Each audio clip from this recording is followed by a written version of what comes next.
रेहा, अरे झोपतेस काय बाळा? चल नाश्ता करून घे बघू पटकन. काय यार मम्मा, सुट्टीच्या दिवशी पण कशाला लवकर उठवलं? सुट्टी नव्हती आज, झेंडावंदन होतं. सॉरी, 15 ऑगस्टला जाईन, तसंही वीकडेज मध्ये येतोय. आता भूक लागली नाहीये मला, मी झोपते. बाय.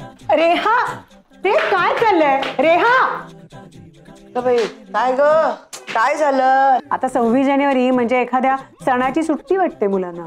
आपण एरवीच असं त्यांना सणांचं महत्व पटवून देतो की नाही, तसंच या सणाचं म्हणजे 26 जानेवारी या सणाचं महत्व त्यांना पटवून देऊया का?